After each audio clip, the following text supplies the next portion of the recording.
సంబంధాల విషయాలలో చిన్న చిన్న అభిప్రాయ భేదాలు రావడం సహజం. అంత మాత్రాన బంధాల్ని తెంచుకోలేం. అత్తయ్య, ఇది విరాజ్ జీవితం. నా మాట ఇంకా పూర్తి కాలేదు వైజయంతి.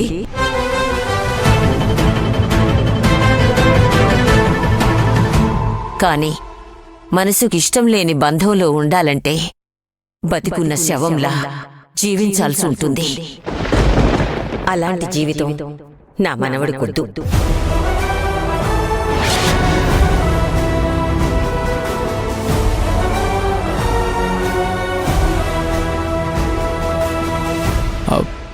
అమ్మమ్మా. అవును విరాజ్, ఈ పెళ్లి జరగదు. నీకు రమ్యతో పెళ్లి ఇష్టం లేదంటే నాకు ఇష్టం లేదు.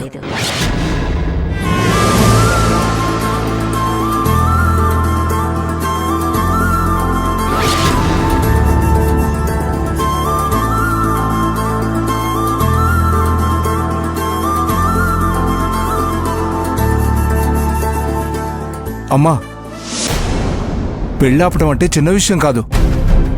నీ కొడుకు మాటలన్నీ విన్నావు కదూ జయరాం. నిన్న పెళ్లికి ఓకే అన్నాడు, ఇవాళ వద్దంటున్నాడు. రేపు మళ్ళీ వాడే రమ్యను పెళ్లి చేసుకుంటా అంటాడేమో, ఎవరికి తెలుసు? అత్తయ్య, మన ఇంటి పిల్లల జీవిత చరిత్ర రాసేవారు మీరే కదా. ఇప్పుడు విరాజ్ జీవిత కథను రాసే బాధ్యత తనకెందుకు వదిలేస్తున్నారు? ఇది కరెక్ట్ అనిపించడం లేదు కదండి? అవునమ్మా, విరాజ్కింకా అల్లరి చేష్టలు పోలేదు. తను చెప్పే విషయాలను అంత సీరియస్గా తీసుకోకండి. విరాజ్ మాట్లాడిన ప్రతి మాట తన మనసులోంచి వచ్చింది.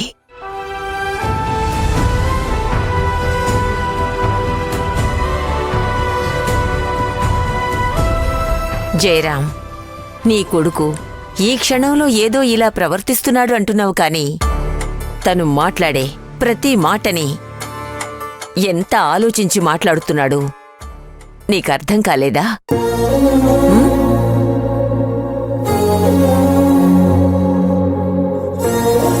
భవానీ తన కథని తనే రాసుకోమన్నది నిజం.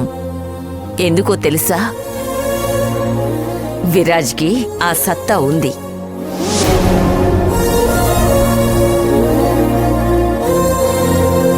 తన కథ ఎక్కడా దారి తప్పకుండా ఎలా రాసుకోవాలో తనకి బాగా తెలుసు.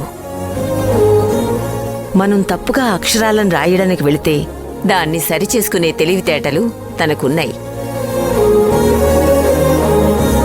విరాజ్ ఇవాళ దాన్ని మరోసారి నిరూపించాడు.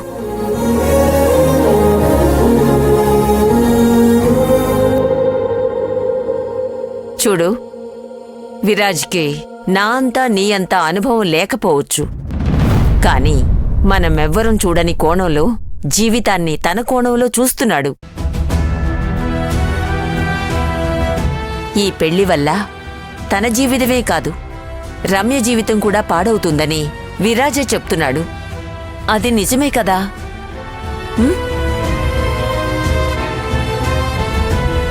అమ్మమ్మ ఇచ్చిన మాటను ఎప్పుడూ తప్పరు. ఇప్పుడు రమ్య ఇంటి వాళ్ల ముందు తలదించుకోవాల్సి వస్తుంది. అయినా సరే అది ఏదీ లెక్క చేయకుండా అమ్మమ్మ నీ మాటకు తల వంచారంటే నువ్వు నిజంగా అదృష్టవంతుడివి విరాజ్. అవును విరాజ్, నేను తీసుకున్న నిర్ణయాన్ని ఎప్పుడూ వెనక్కి తీసుకోను. కాని ఇవాళ నువ్వు మాట్లాడిన తీరు, నీ మనసులోని భావాలను ఎంత చక్కగా అర్థమయ్యేటట్టు చెప్పావో తెలుసా?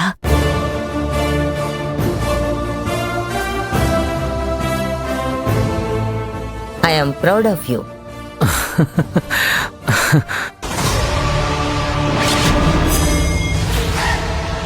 థ్యాంక్ యూ అమ్మమ్మ, థ్యాంక్ యూ సో మచ్.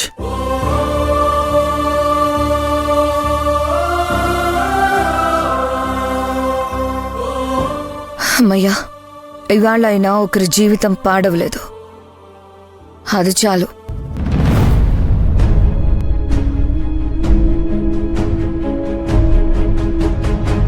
ఏంటండి ఇది?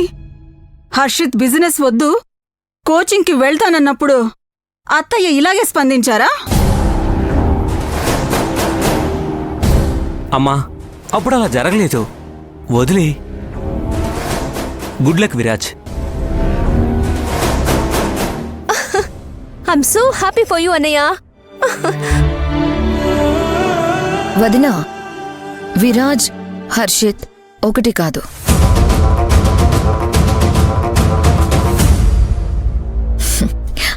Be happy Viraj.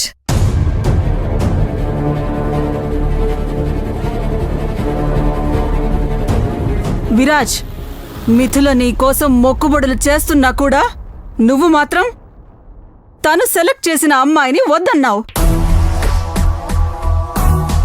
ఇంట్లో ఎవరైనా తనని కించపరిచి చూసినా నువ్వు చూడవనుకున్నా. నిన్ను చూస్తుంటే వేరే వాళ్లకు నీకు తేడా లేదనిపిస్తోంది.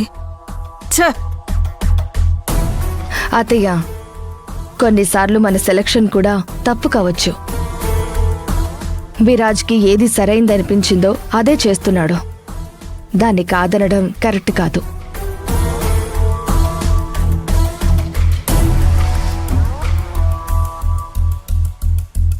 మిథిలా, ఇంత జరిగినా వాణ్ణి వెనకేసుకొని వస్తున్నావా?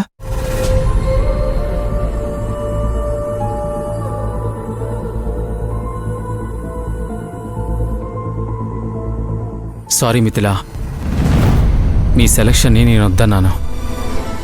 ఏం చేయాలో అదే చేశావు విరాజ్. ఇప్పటికైనా నీ మనసులో ఉన్నది బయట పెట్టావు కదా, అది చాలు.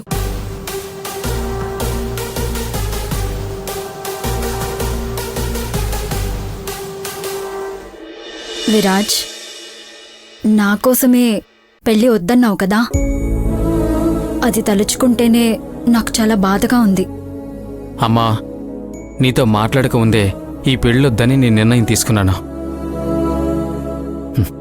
రమ్య నాకు ఎప్పటికీ ఫ్రెండే, అంతకంటే ఎక్కువ తన గురించి ఆలోచన లేదు.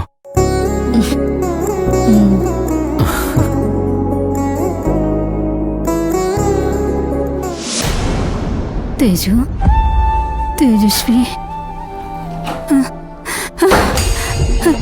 తేజస్వి వచ్చావా? భోజనం తింటావా? తేజస్వి వచ్చావా? భోజనం అమ్మా, తింటావా? రా, తేజస్విని పడుకుందు వచ్చావా? గాని రా. భోజనం రా. తింటావా?